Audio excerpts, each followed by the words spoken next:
Hey guys, hi ಎಲ್ರಿಗೂ welcome back ಇನ್ನೊಂದು ವಿಡಿಯೋಗೆ. ಈ ವಿಡಿಯೋದಲ್ಲಿ ನಾವು KFI ನಲ್ಲಿ ಕಲೆಕ್ಷನ್ಸ್ ನ ರೆಕಾರ್ಡ್ ಮಾಡಿದಂತ ಸ್ಪೆಷಲ್ ಮೂವಿಗಳ ಬಗ್ಗೆ ತಿಳ್ಕೊಳ್ಳೋಣ. ನಿಮ್ಗಳಿಗೆ ಕನ್ನಡ ಮೂವಿಯ ಫಸ್ಟ್ ಹೈಯೆಸ್ಟ್ ಕಲೆಕ್ಷನ್ ಎಷ್ಟು ಗೊತ್ತಾ? 90s ಅಲ್ಲೇ ಅಷ್ಟು ಕಲೆಕ್ಷನ್ ಮಾಡಿತ್ತು ಅಂದ್ರೆ ಶಾಕ್ ಆಗ್ತೀರಾ.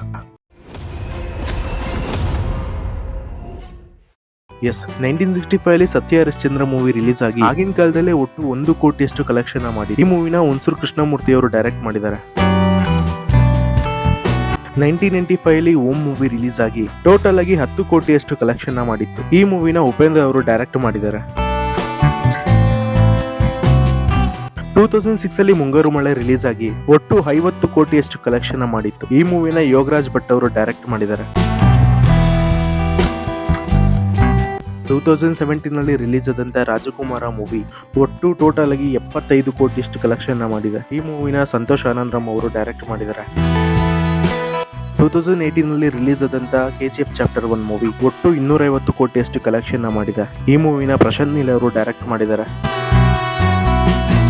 2022 ಅಲ್ಲಿ ರಿಲೀಸ್ ಆದಂತ KGF ಚಾಪ್ಟರ್ 2 ಮೂವಿ ಒಟ್ಟು 1250 ಕೋಟಿಯಷ್ಟು ಕಲೆಕ್ಷನ್ ಮಾಡಿದೆ. ಈ ಮೂವಿನ ಪ್ರಶಾಂತ್ ನೀಲ್ ಅವರು ಡೈರೆಕ್ಟ್ ಮಾಡಿದ್ದಾರೆ. ಈ ವಿಡಿಯೋ ಏನಾದರೂ ಇಷ್ಟ ಆಗಿತ್ತು ಅಂದ್ರೆ ಲೈಕ್ ಮಾಡಿ, ಶೇರ್ ಮಾಡಿ. ಸಿಗೋಣ ಮುಂದಿನ ವಿಡಿಯೋದಲ್ಲಿ. ಬಾಯ್.